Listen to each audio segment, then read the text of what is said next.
சத்தியவானின் உயிரை யமன் கொண்டு சென்றபோது சாவித்திரி அவரை தொடர்ந்து சென்றாள். சாவித்திரியின் பக்தியும் உறுதியும் கண்டு வியந்த யமன், உன் கணவன் உயிர் தவிர வேறு 3 வரங்களை கேள் என்றார். உடனே சாவித்திரி முதல் வரமாக தனது மாமனாருக்கு இழந்த பார்வையும் மீண்டும் அவரது நாடும் கிடைக்க வேண்டும் என்று கேட்டாள். யமனும் தந்தேன் என்றார். இது புகுந்த வீட்டிற்காக அவள் கேட்ட வரம்.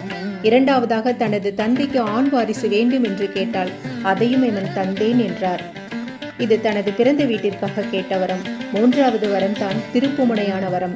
எனக்கு 100 குழந்தைகள் பிறக்க வேண்டும் என்று வரம் கேட்டாள். யமதர்மனும் யோசிக்காமல் தந்தேன் என்று கூறிவிட்டார். வரத்தை கொடுத்த பிறகுதான் யமதர்மனுக்கு சாவித்திரியின் சாதுரியம் புரிந்தது. சாவித்திரி ஒரு கற்புக்கரசி, தன் கணவனை தவிர வேறு யாரையும் நினைக்காதவள். அவளுக்கு 100 குழந்தைகள் பிறக்க வேண்டும் என்றால் அதற்கு அவரது கணவன் சத்தியவான் உயிரோடு இருக்க வேண்டும் அல்லவா? கணவன் உயிரை எடுத்துச் சென்றால் யமன் கொடுத்த புத்திரபாக்கியம் பொய்த்து போய்விடும்.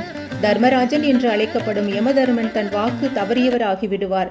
தன் வரம் பழிக்க வேண்டும் என்பதற்காகவும் சாவித்திரியின் மதிநுட்பத்தை பாராட்டியும் வேறு வழியின்றி சத்தியவானின் உயிரை யமதர்மன் திருப்பித் தந்தார்.